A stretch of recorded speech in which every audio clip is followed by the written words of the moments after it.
sometimes we're just way too busy to be open, to hear things, to even be successful. We're like, I got a laundry list of a million things to do, and they're just like grinding and doing all the things and on the hamster wheel. on the hamster wheel, right? Financial independence, freedom, financial picture, independent financially, financial future, financial freedom and wealth, financial independence. Get your fill, financial independence and long life. Hello, welcome to another episode of Get Your Fill, financial independence and long life, where we explore cool ways to achieve those two goals. And you were going to be so excited today. Cool people come on to help us. We have a really cool person for you today, and her name is Nikki Nash. She is an entrepreneur. She's a podcast host, an author, an investor, and she has been fortunate enough and is fortunate enough at this moment in time to be mentored by people in the top 1%. Awesome. Nikki, thank you so much for being with us today. Thank you so much for having me. So, okay, before we hit the record button, we were sort of talking about, it's recording, right? I don't usually the little thing comes up. Okay, good. Before we hit the record button, which I remember to do, we were talking about like just being in the, because I think we all feel like people in the 1% have a secret that they know that we don't actually know. And they have a different way of thinking maybe, and they have a different way of like approaching life. So have you found that to be true? Yeah, you know what? I think, and I coached a lot of people before, like for probably the last 9 years. And in really spending a lot more time with folks in the 1%, I'm like, oh, the conversations are completely different.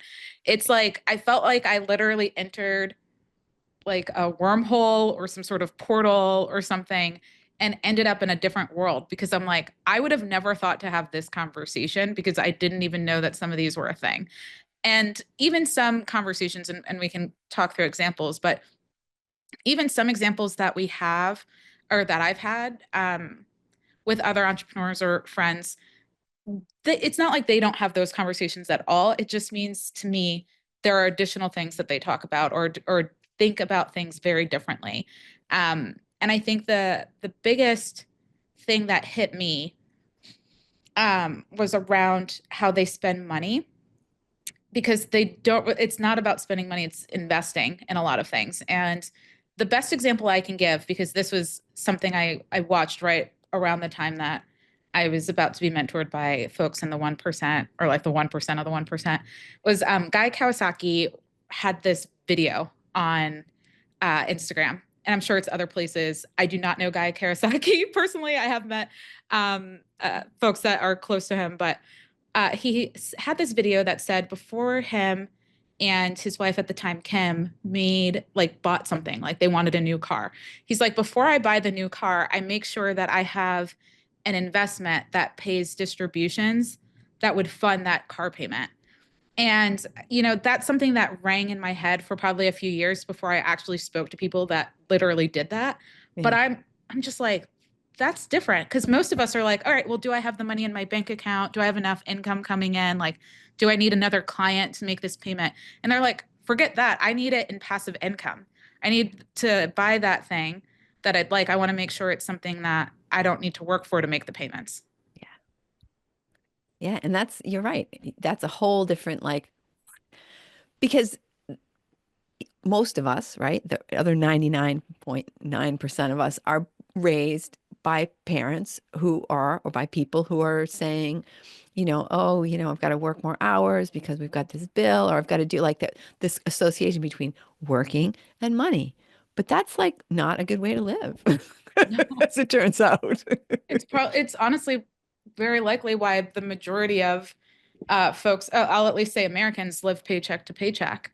It's because we want things and we go, okay, well, do I have enough in my salary, or can I get extra hours, or can I bring in a new client or something like that to cover it? Or worse, do I have room on my credit card? Or credit. Yeah. Do I have room on my credit card? 100%. Most are in severe credit card debt. It's a completely different way of thinking about it. Yeah. And that does come down to the idea that good debt and bad debt, right? Getting back to talking about Kiyosaki, Robert Kiyosaki in this case, that, what is good debt? People, I know people, I have a person who I'm working with, because I'm also a real estate broker. So she is going to inherit a piece of property, and she wants to use the money to pay off her mortgage. And I said, how much is what percentage are you getting on your mortgage? Do you have on your mortgage? Oh, like 2.85. I said, What? do you No. seriously think you can't put that money in almost anything and make more than 2 point? But it's just this idea that, oh, I have no mortgage. Like, so what? Right. They have a little paycheck coming in every month, It's Yeah. mind People blowing. who make massive amounts of money have a lot of debt. It's just the type of debt that they have. Example, like this, when I first heard it, blew my mind. I'm like, and actually, I shouldn't even say the first time I heard it because my mentor literally said it to me at least 3 times before I think I really got it. Um, but an example, and I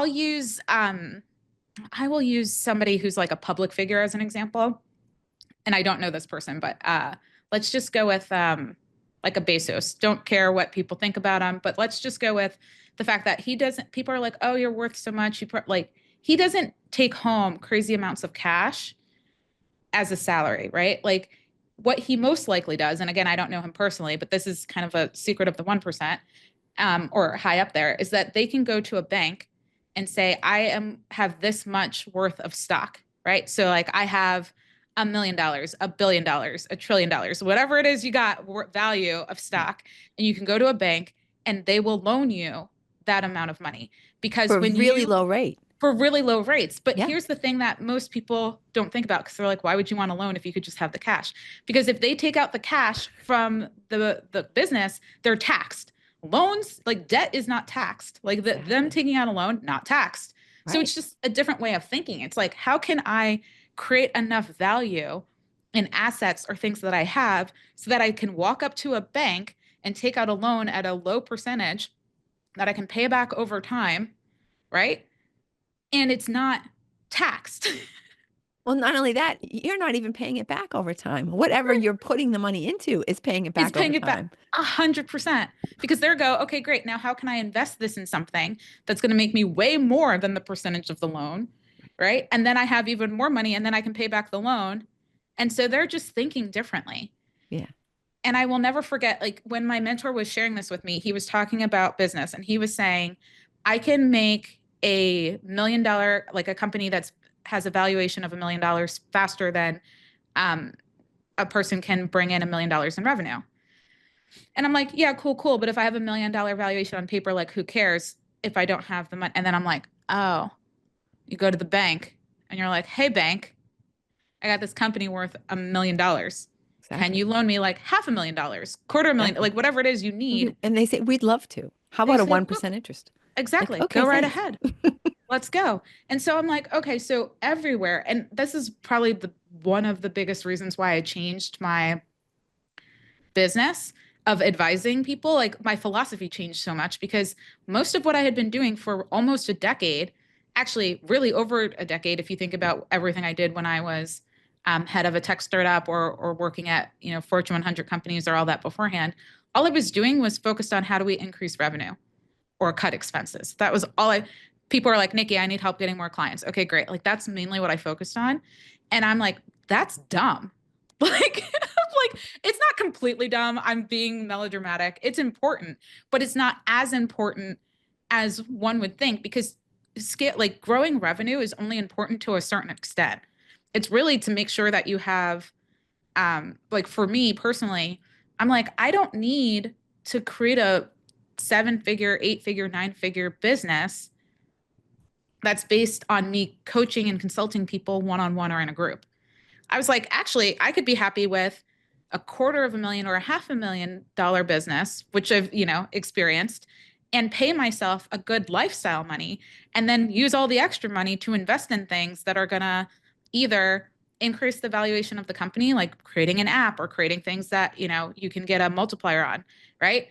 And or invest in investment opportunities that are going to have a higher percentage return than the stock market and then also have a valuation that I can go, hey, bank, guess what? Can I take out a loan? I'm just like mind blown. Like for me, and people, because I had to hear this a million times. So if you're listening to this podcast and you're like, cool, cool, Nikki, rewind, listen to Listen to it. Christine's up Yeah. over and over again, because I can't tell you how many times my mentor said this to my face. And I'm like, totally get it, makes sense. And then one day I'm sitting there and he's talking to me and I'm like, I know I said that I got this before, but I actually didn't until just now. And I would bet money that even after I said that to him, I still didn't even fully get it. And I may still not fully get it. We'll see. He'll Yeah. probably say it again and I'll hear an additional piece that was missing. But Yeah. it's like listening to the same thing over and over again. But you need to because you have this, you don't even realize this is like a unconscious bias against a certain in a certain way, right? You have a bias toward this is the way we do, this is the way we make money, this is the way money works, this is where money comes from, is that you do stuff and then money, happens. But not that you do stuff once and money keeps happening. It's that you keep doing stuff and money, and that's how money happens. And you stop doing stuff and money doesn't happen anymore. Well, hey, guess what? We got that wrong. Exactly. And it's not even, you're not even saying, hey, bank. Banks are saying to you, hi, would you like any of our money? Right? I mean, 100%. 100. I will never forget. My sister was like, the bank keeps trying to lend me money. And then I said, fine. And I took it a loan and they tried to give me more money. And she was borrowed it for an investment that we went in on together in another business. And I was laughing because I'm like, yeah, of course they want to give you more money. You've been building up your assets as an investor, like your investments and then your assets and other things. They're like, this seems like a good candidate to lend some money to. exactly. You get an email, hi, can we lend you some money? Like, let me get back to you. Let me see, well, I'll put it in first and then I'll let you know. Yeah. And everybody's making money off of that. Like they're making money by lending us the money.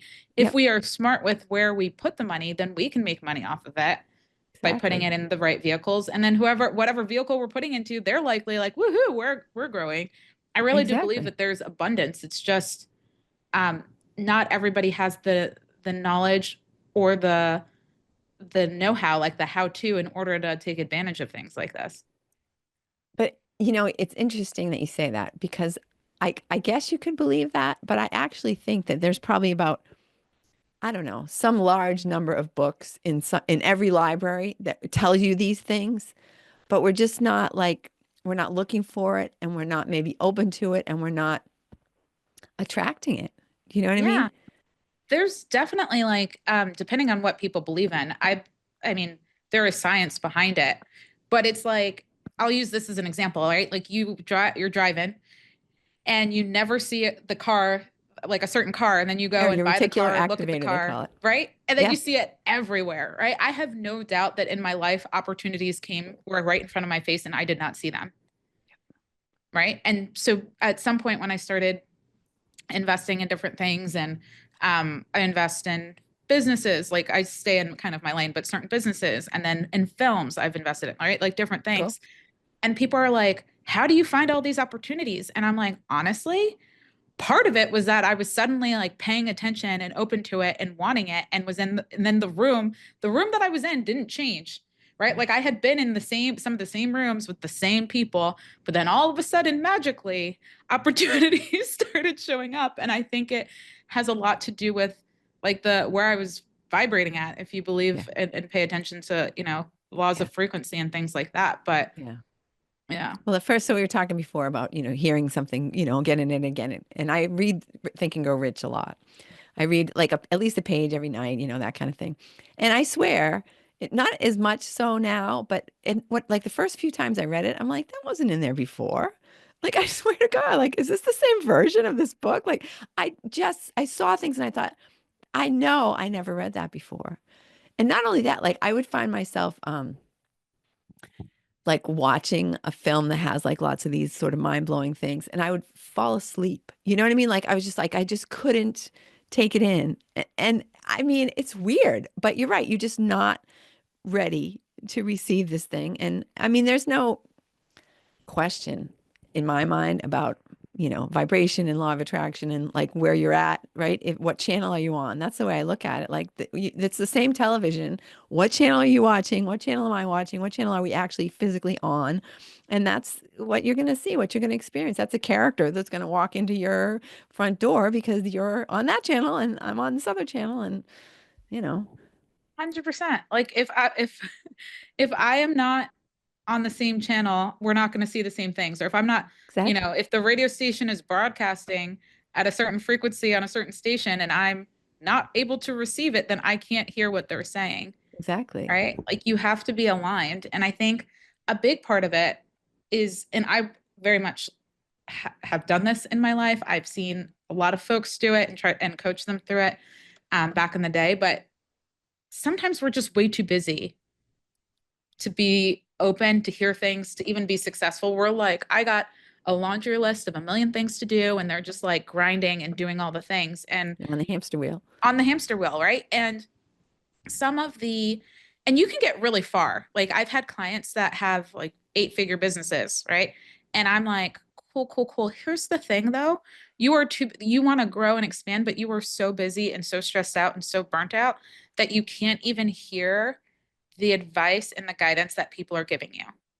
Like you just can't hear it. And if you Yeah. can't hear it, and I'm just talking about from people, and it's probably coming from whatever you believe in, like another source, right? But like if you Right. can't hear it, then like you can't implement it. Yeah. Well, you're right, because that voice in the back of their head is telling them the same thing. You don't even have to go outside your house to hear it, but you do have to listen. Yes, have to listen. Yeah. So that brings And up the yeah, million-dollar question, which is how did you get into this place where you're attracting, people in this particular sphere of financial success and yeah. perhaps other kinds of success too? I think part of it is focusing because so here's the thing that, you know, about me personally, I wake up pretty much the energy I'm at right now. Like I don't drink caffeine. I'm just always like this. I remember walking through an airport one morning, it was like 6 a.m. And the security, like the TSA person was like, "Why are you so happy?" And I'm like, "Cause I am." I'm like, I I don't woke up really on the know what right to side of the tell sheets you. this This is morning. literally, I think, how I came out the womb. Like, I Yeah. don't understand. This is just how I am. And because of that, we joke in my family that people will just come up to me and like offer things or tell me their whole life story. Like, I kid you not, I was sitting on New Jersey Transit, like trying to read a book, and this woman came over, started talking to me. She went to grad school. She had gotten her MBA from a top school in New York. I was applying to get my MBA. She's like, I have my application. Now, when she went to get her MBA, there wasn't like online submission. So she had her application still printed out somewhere, a copy. I kid you not, this woman got her MBA application, printed, made me a copy, left it with the doorman of her building. I went and got it, borrowed it to read it so that I knew, like, okay, this is what MBA programs are looking for, and gave it back to her. And my mom's like, "Who are you?" I'm like, "I don't know. I just met this woman on a train. And Awesome. I was trying to read a book. And she's like, Right. "Here, let But me you help sent out you." the vibe. Hi, I need some help here. Right. Zip. People came right over. Right. So I think that, and I'm not like this. I shouldn't say I'm like this all the time because I definitely, you have things that show up in your life and it Yeah. knocks you out of the game. Like I woke up this morning and I'm like, whoa, I'm off. Like I was off. But I think part of it is feeling it and recognizing it and doing what works for you to increase your frequency. So for me, I have to like, I have to feel what I'm feeling and then talk myself to a higher place. So if I'm stressed out about something in particular, I can't just be like being stressed out over that stupid. Increase your frequency. Like I have to be like, all right, Nick, you're right. I understand why you're stressed out about this. What can you control? Okay, now what are the steps that you can take to for this? Okay, great. So like let's take one of those steps right quick and like maybe write down a couple of the next steps and maybe put it on the calendar. And then I'm like, okay, this is taken care of. Okay, great. All right, well now how does that feel? Feels a little bit better. Okay, great. Now what would get me to that next level? And you just kind of have to know yourself and be kind to yourself. And I talk to myself, like I'm It's me. a sign of genius. Yeah, have conversations with myself all day. Sometimes I listen to music. Sometimes it's the people I'm around. I'll dance. Sometimes I'm like, I just need a dance party, like by myself. I don't care. But you kind of have to know what works for you. I live right by the beach. The other day it was raining and I was like, I need some beach time. I don't even care if I sit in the car and just look at the ocean. I got out of my car and just let it rain on me for a bit. But then I was like, I just need to be by the water, right? Yeah. So you kind of Yeah. have to know what works for you. But the first step is you have to acknowledge and be clear on where you're at. Yeah. Yeah. Absolutely true. Yeah. Cool. So, how about some more pieces of advice, like things that when you first heard them, you were like, okay, this is a game changer for me. So I think the big thing, I'm like the big thing, and there's like a million big things. So one of Right. the things Of course. that really got me is when I realized that um the vehicle, like for folks that want to create whether it's generational wealth or mass increase their wealth position or things like that, in pursuit of making a big impact, right? Like I have a particular affinity towards children. So there are certain things that I want to impact in the world to impact the lives of children, right? And people have different things that they're passionate about, but it's like usually something that a movement that you'd like to fund will require resources and connections, right? And a lot of times those resources are monetary, right? Like if you want to impact millions and millions of people, you're probably going to need millions of dollars to do it. And so one of the things my mentor, his name's Dan, one of the things Dan said to me was like, actually, I think the first time I heard this, he was saying it in a group setting, like he only speaks, like does things in private organizations, like he'll go speak in different private organizations. And he said that typically the vehicle of which you are currently making your money is probably not going to be the same vehicle that you use for generational wealth because it's rare. It doesn't mean it's not. Like you look at Sarah Blakely or you know, I'm trying to think of somebody who just started a business and then like, Steve Jobs, like their one business also created generational wealth, right? But if you look at actors, I think are a great example of this because I don't think people think about it this way. But if you think of like a Rihanna or a Selena Gomez, their primary thing, like Selena Gomez sang, right? Rihanna sang. I was actually trying to come up with an actress who's done this. Halle Berry looks like she's doing it right now. I kind of watched. Jessica Alba did it, right? Like they had their thing that made them money that funded their lifestyle. And then they created a separate business that led them into generational wealth, right? Like Rihanna went from, millionaire to billionaire from business, right? It wasn't she sang more, like she created a business. Yeah. Right. And they're two different vehicles. And I think a lot of people try to create wealth through their one business. And but it actually behooves you more to go, how do I create a really great lifestyle with this business? And then use a different vehicle to create massive amount of wealth, and then use that wealth to fund the initiative or the thing that I want to do to create a massive impact. Yeah. Yeah. I mean, I think Oprah popped into my mind, right? She's Oh yeah. way beyond what right? She didn't interview people to become, Marco and, I mean, Harpo, Marco. Get Yeah. the wrong stooge. Hello. No, just Yeah.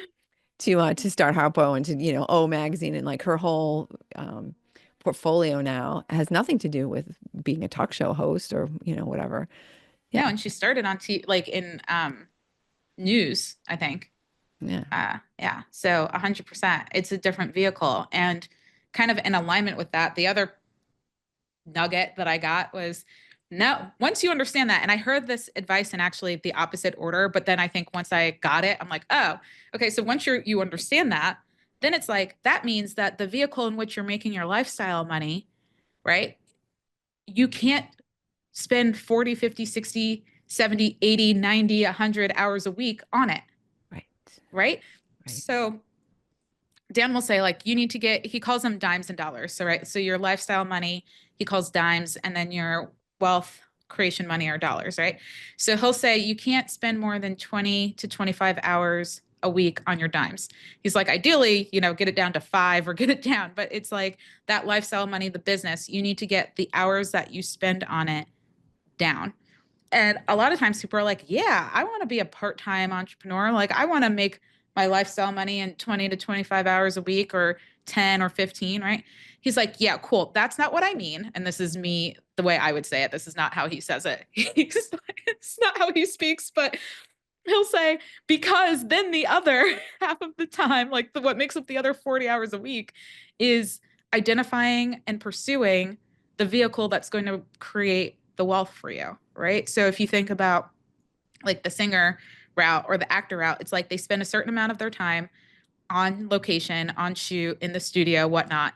And then they spend a certain amount of their time doing what they need to do with they have partners and things like that. Like, what do you need me to do to create this vehicle for wealth, to create this business, whether it's for a lot of them, it ends up being in beauty, health, or things along those lines. But for us, it could be anything, right?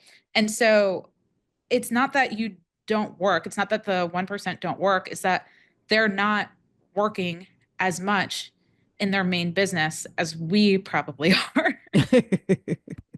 Yeah. you know? Well, because there's got to be time for strategy. There's got to be time to even figure out what you want to do to give back and how you want to make things work and researching and doing whatever and meeting cool, interesting people. And but but that's a good point actually that you didn't exactly say, but I do think it's worth saying that a lot of people's ambition is to stop working.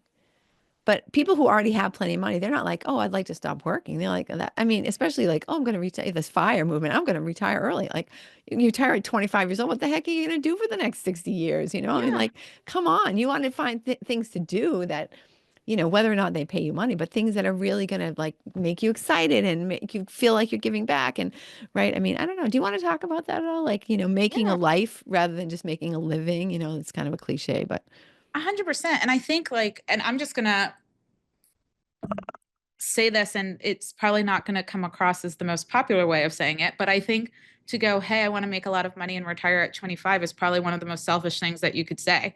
And I'm someone who probably said it. Like, you know what I mean? Like, I literally know at one point I'm like, ooh, I can't wait to work hard, make lots of money, and then sip margaritas on the beach. Like, you know what I mean? I don't even drink anymore, but like, I'm going to like live my best life. Right. And I think when you really think about, and when I started thinking about why I'm here on the planet and what gets me out of bed and what makes me so happy, I would be bored out of my mind if I had nothing to do all day. yeah, Like I would. Um, and so for me, I'm like, all right, well, why am I here? All that money that like, you can make, it's like, all right, now what are you going to do with it? Right. Like you've just, and maybe not just what are you going to do with the money, but like, what are you going to do with your time? So not everybody. There are definitely like money is not, um, like you're a good person. Here's a lot of money. You're not a good person. Here's not a lot of money. Both right. good and No, it bad. doesn't work that way. Like people you like and don't like can have massive amounts of money. But you really want to think about like, should you have massive amounts of money? What the heck are you going to do with it? And Exactly. how are you going to use it to impact the world? And how are you going to, the money, the resources, the connections, right? Because when you amass a certain amount of money, it does open other doors for you to be in other rooms so that you can have connections with other people so that therefore it could lead to other stuff, right? Right. Right. And it's sometimes like I've met people long before I had any money that were like influential and helpful in my life. But, if uh, having something, wealth or something like that, or a large audience or something of status, quote unquote, in today's world can open doors for you. Right. And so you want to think, how am I going to use those? Right. So I think Right. that's a piece of it. That's And you're definitely a going to piece use of your it. powers for good or for evil. Yeah. Dun, dun, dun. Yeah. I mean, at the end of the day, and Dan shared this with me, and I'm like, you're so right. He's like, making money is a skill. He's like, making massive amounts of money is a skill. It's no different than knowing how to ski, riding a bike, swimming, surfing. I add in all sorts of things. He probably just said one thing, and I'm like, skydiving as the like expertly or something, right? Like Yeah. all of Yeah. those, Anything. all of those are skills. Playing And piano. people Right. playing piano. I love that one. Add that to the mix, like, right? Playing an instrument. To your list. It's all a skill, which means people put in the hours to be great at it, Yeah. right? To be proficient, to be great. And so there were times in my life where I would beat myself up over doing stupid things in hindsight with money. And I'm like, God, Nikki, like you're smarter than this. What's wrong with you? Right? Like I would beat myself up. And if you've beaten yourself up over decisions that you've made and things that you've done, like find a way to forgive yourself. Like it's because at the end of the day, it's like it's a skill, right? And that's why people who are given a lot of money by winning the lottery who haven't amassed that skill lose it. I'm writing a speech right now. I mean, like this is total sidebar. Let's just go on a detour. But it Yeah. comes back to that because one of the things I researched was that, people say, oh, blah, blah, blah about people who won the lottery, and there's lots of crazy statistics. But I think the real statistic is that they're more likely to file bankruptcy in 3 to 5 years than the average American. So, right? They just don't like, what am I gonna I don't know, give it away, buy happiness, buy friends, buy love, buy whatever, right? But things that just don't, that's just not what it's all about. But they're not into like investing, they're into short-term gratification, which is why they were playing the lottery in the first place. Right. 100%. Like at first I have to play the lottery, but if I ever win the lottery after paying it, I've already like there's a game actually people can play. It has nothing to do with winning the lottery, but but we'll play it in a second. But like I really do think that you have to know what you're going to do with the money. And personally, for me, if I ever won the lottery, I'm not telling anybody. Like I'm maybe like I'm going to be that anonymous winner of the lottery because I think what happens is people win more money than they've ever won before. They tell everybody and their mother about it, and then everybody and their mother who maybe Coming out of the they feels woodwork. right. But if somebody has like a little bit of guilt, like, oh, I wasn't around for this person or I did some, let me give, they just give people money. And then the people that they're giving money to, it's not like they're investing it in all sorts of stuff, Yeah. right? Like everybody's just blowing the money. Yeah, exactly. Yeah. I will never forget. I watched Judge Judy is like the greatest training session on so many things. But I was watching this Judge Judy episode, and I think this girl got a massive amounts of money. Like it wasn't crazy, it was a massive amount for her. And I think she got it either because of a settlement of a car accident or something like a wrongful death thing with like somebody in her life. I don't remember, but massive amounts of money. She loans it to this dumb butt guy that she was kind of seeing because he needed something that he really didn't need. But like, he's like, you got the money. So it's just like people do all sorts of things with the money. And then she had nothing left. She Yeah. bought this, she did that, blah, blah, blah, nothing left. And Judge Judy's like, what about your future? Or you see like people who brought in massive amounts of money and they're a parent and they spent it all.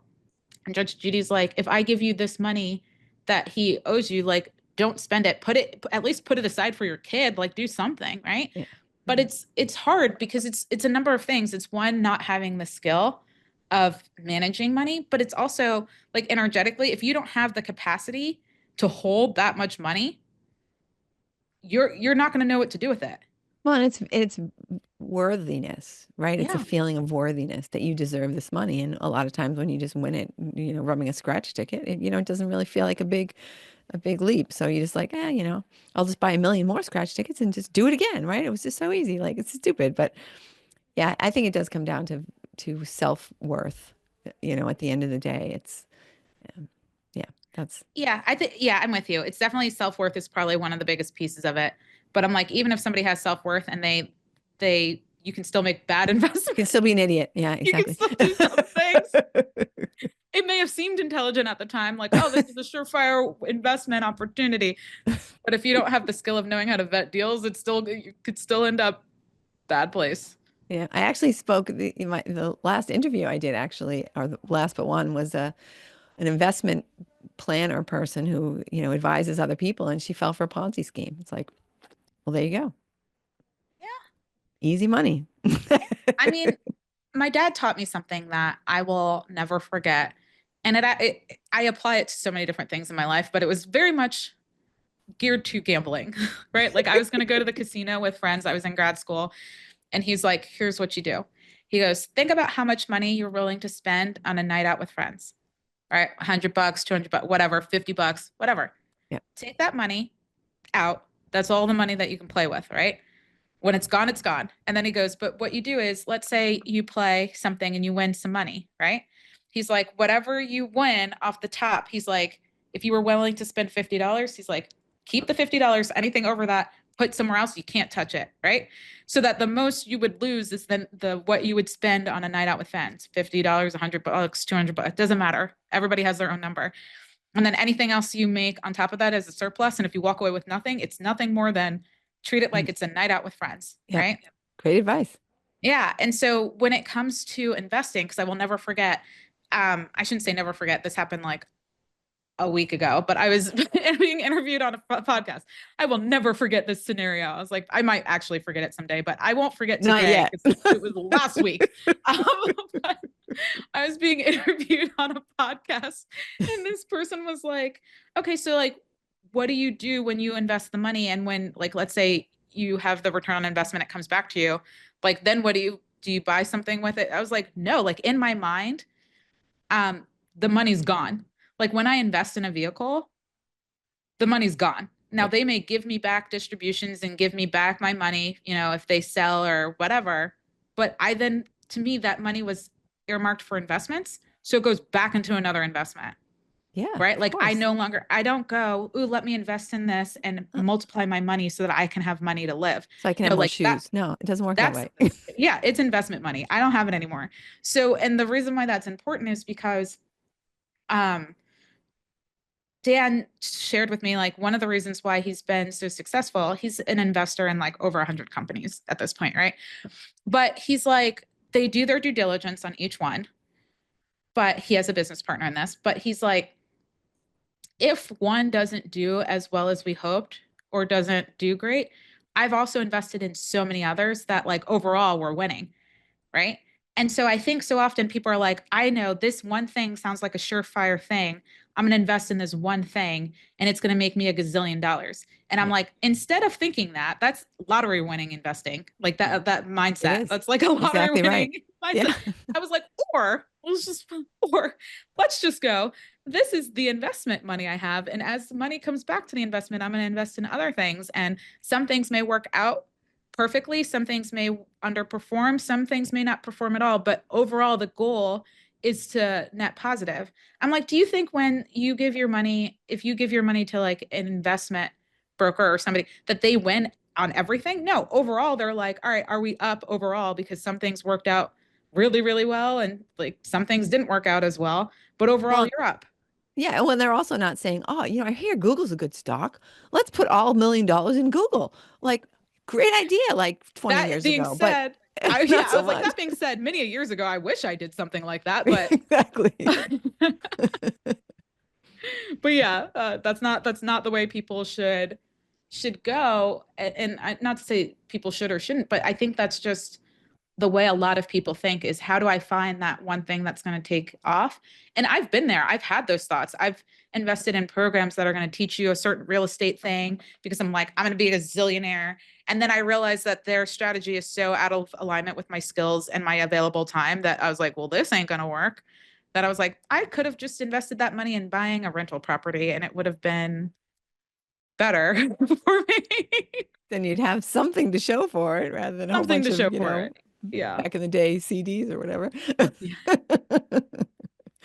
Now it's not even CDs. You don't even get anything in your hand. It's like all these downloads. That's all I got for that money was downloads and like wasted time. But Yeah. okay. So we kind of got a little bit off track here. And I want to make sure, like, I don't want to say I want to like suck you dry for information, but I just want to make sure that like we're okay. So we are sort of, getting to that place where, we've been talking for a long time. So Yeah. I want to make sure that we get the good stuff out. So if like there was one last thing that you could share with everybody who's listening, or one question you wish I would have asked you that I just was not like tuned in enough to ask, or like just something you want to make sure people walk away with, what would that be? Yeah, I really want to give people a first step because this is like something that for a long time I'm like, I hear all this advice. I get, I'm fortunate enough to be around people that are significantly further along than I am. And they'll talk about like these big things. And on one end, it is absolutely aspirational and motivational. And on the other, it's kind of like, okay, but like that's like step 20 and I'm on step 5, right? Like, so maybe write that down as step 20, but maybe don't try to do it right now, right?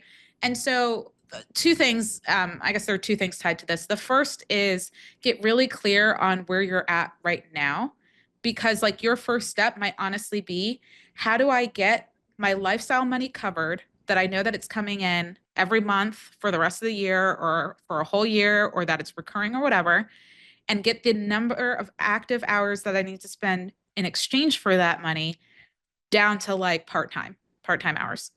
Like that's you get that down, then you're ready to then go, okay, great. Now that it's down to part-time hours, how can I then invest in things that create that money passively so I don't have to do anything, right?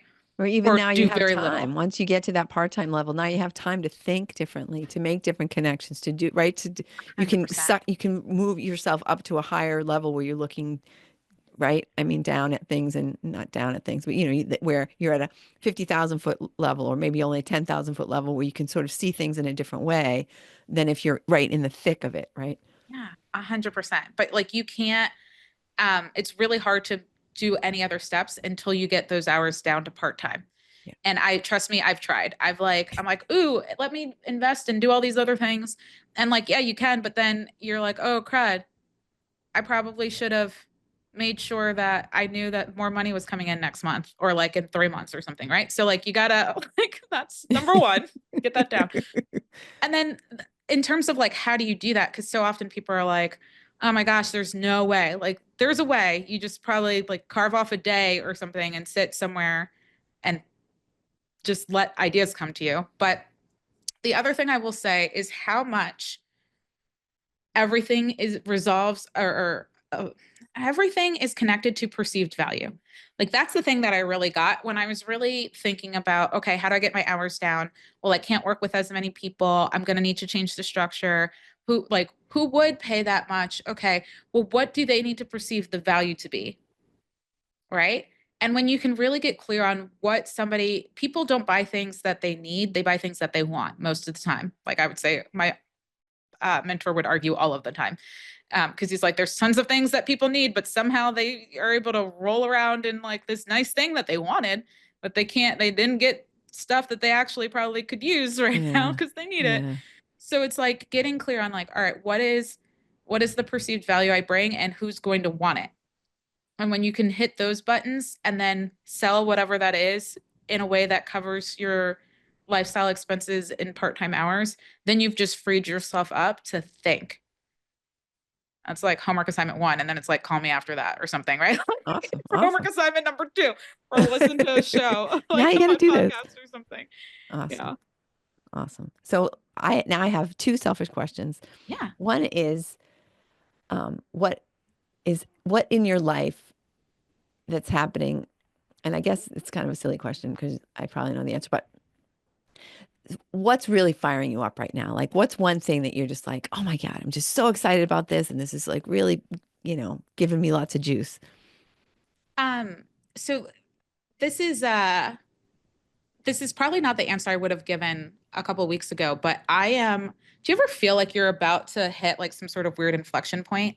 Yeah. Like I'm really excited and what's getting me up and getting me focused is like I feel like I'm about to go through some sort of like butterfly, like caterpillar butterfly Cool. transformation where I'm Cool. about to go into like the next level of Nikki.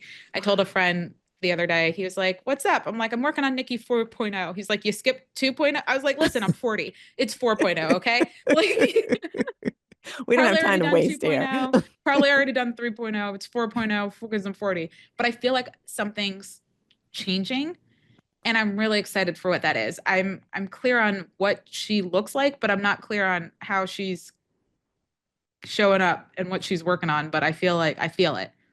Cool. So I just That's know she's exciting. gonna impact the world in really cool ways. So I'm excited for that. Amazing. Yeah. Amazing. Congratulations. Thank you. That's cool. And I guess we didn't talk anything about marketing, which is what kind of in some small way got you to where you are, Oh yeah. sort of. And I just want to touch on it because I know a lot of people listening are sort of like in that like 70-hour week entrepreneur kind of place where they would love to have some little, snippet of something that would give them some insight as to how they could be more visible to the world once they figure out what that thing is that they can do and bring to whatever. Yeah. Do You you know what have I'm time saying? for a story? Yeah.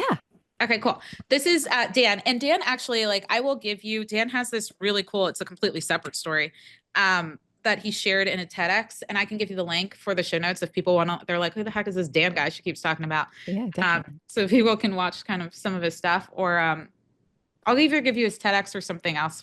There'll be a video that I will send because he has dropped some nuggets. Cool. But Dan tells this story of this guy he knew or knows that's an accountant, right? And the accountant was getting to a point in his business where he's like, I want bigger clients who pay me more money. I want fewer clients, bigger clients Yeah. that are like reliable. They're going to be long-term clients, but I don't have to. He's like, I want to move to Europe, basically. He's like, my partner and I want to move to Europe, and I can't be doing these like a gazillion clients all the time. It's just not going to work. So Dan goes, he's like, I know big fish. Like, let me connect you. So he picks up the phone. He's going to go to the Northeast And I think the guy lived up there, and he was like, "Oh, I'm going to be in town. I'm having lunch with my buddy. He's an accountant. Do you want to join us?" And everybody's like, "No, no, like you have fun with your accountant. Hit us up though while you're in town." He's like, "Huh." So then he goes, "All right, guy, um, how much are you willing to?" Because he did that with tons of people. They're all like, "Have fun with your accountant. Call me later," right? It's something about accountants. I hate to say it. Yeah, but it's like as marketers, it's the same They thing. just don't People are like scream marketers. excitement. It's just, I think for most people, I mean, I hear you on accountants, but I've met some really cool ones. But I think in general, people are like, oh, it's just somebody who's possibly going to sell me something, so I'm good, right? Yeah. Because I've been in rooms when people are like, oh, marketers. I'm like, cool, cool, cool. Let's be back here. Um, but it's often tied to like, oh, I don't need that service. I don't like, why do we need to connect? I don't need your service, right? And this story is especially relevant if you feel like you're having a hard time standing out amongst the competition, right? So this is what Dan had the guy do. He goes, okay, are you willing to invest a little bit of money in like diversifying who like how you show up to folks? He's like, sure. So he's like, all right. I think the guy knew some folks, like had friends or something in the music industry. So Dan was like, see if they'll give you an executive producer or a producer title for one of their like music things if you do something, right? Like lend them a couple grand or can invest a couple grand into the thing or, whatever. Right. Um, so he did that. Then he's like, all right, there's an opportunity for you to invest in a film. It's a bit more money, but do that. Like, so he did all these different things to kind of diversify his leverage so that then Dan, like later, goes back into town and he calls different people because you can't call the same people and say, hey, you want to meet with my accountant? And he goes, hey, I'm going to have lunch with this buddy. He's like, I think he just produced an album and he did this and he's investing in a movie and he does this and that, like all this other stuff. And you know what? I'm pretty sure the guy has like an accounting firm, right? Anyway, we're gonna have lunch. You want to join us? And then the people are thinking like, oh, that guy's cool, right? Again, people don't don't go for what they need; they go for what they want. And they're like, I want to be associated with somebody that sounds like a freaking celebrity. Like they sound like a cool guy. Exactly. So they go, they have lunch, they're talking, and then towards the end of the meal, folks are like, by the way, I think Dan mentioned you had like an accounting firm or something. He's like, yeah. He's like, can I run by you something that my accountant said to me? He goes, sure. They tell the whole story. The guy's like, no, you don't want to do that because of this, that, and the other. And the guy's like, huh.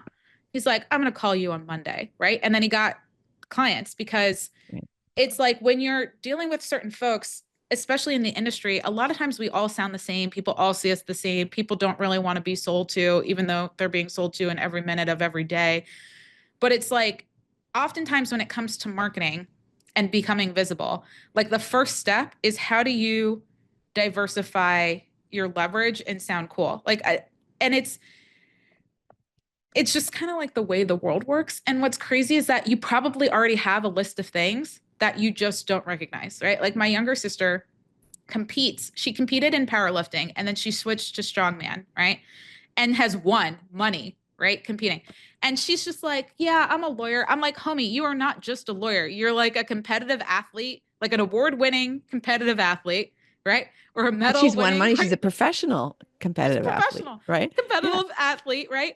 Yeah. She's invested in movies. I'm like, so you're a movie producer, right? Like Right. there's all these things. And I get it. I had to have somebody do it for me because, you do cool things and you don't think about it You don't at think they're all. cool. Yeah, exactly. Yeah, or you just don't even you kind of almost forget. It's like I have amnesia on stuff until people bring it up. I'm like, "Oh yeah, I did write a book. Oh yeah, blah blah blah. Oh yeah." You kind of forget. Yeah. But it's like have an inventory meeting is what you can call it like or like a personal brand meeting and have somebody else like a friend or somebody who probably knows all the things that you do that you forget about sit with you and think through what are all the cool things that you do and then are there some other cool things that you can add to the plate by just speaking to folks, right?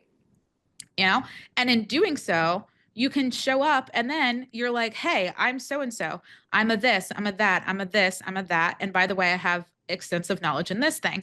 And then you take that and you can go be guest on podcasts. You don't sound like everybody else, right? Yeah. You take that, you go make offers to different things, like the content you produce online, all of that just makes you stand out and sound different. And it's like you don't want to just diversify who you are and what you can talk about. You also want to then actually do something with it, which means pitch yourself on podcasts, ask, somebody to write an article about you, whatever. But I think that's probably one of the things that I did not think about when it came to marketing, because there's tons of strategies, tons of tactics, digital marketing, lots of things you can do. But the key is, how do you differentiate yourself so you don't sound like literally everybody else? You know, that's really good. And you're reminding me of like some things that are cool about me, and I just don't know how to talk about them without sounding like I'm just telling everybody how cool I am. Well, oh, that's a great question. So there are ways in which you can do it. Like, because I don't go around and I'm like, I'm all these things, right? So give me some of them.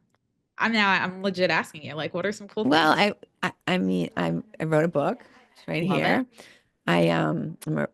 I have my pilot's license. I've traveled all over the world. I've lived internationally. I've um, real estate investor, real estate broker. I have a co-working space. I used to have an import company. I used to import belly dance scarves from Egypt, which is kind of cool, right?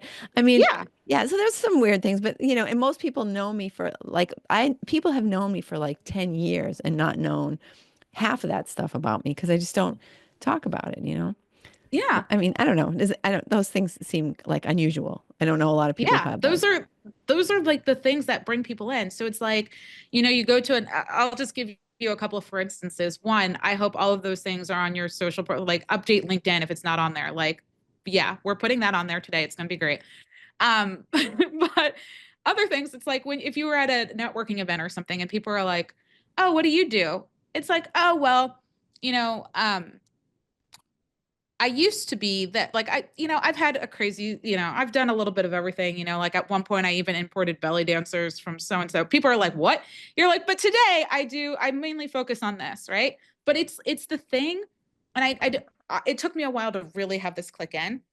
The idea here is to pique people's interest, have a like almost a file in their brains that you're interesting and something interesting about you, because it's so easy to be forgettable today at events. People meet so many folks, but they will not forget the somebody like the Christine who imported belly dance. Like, they're not going to forget that.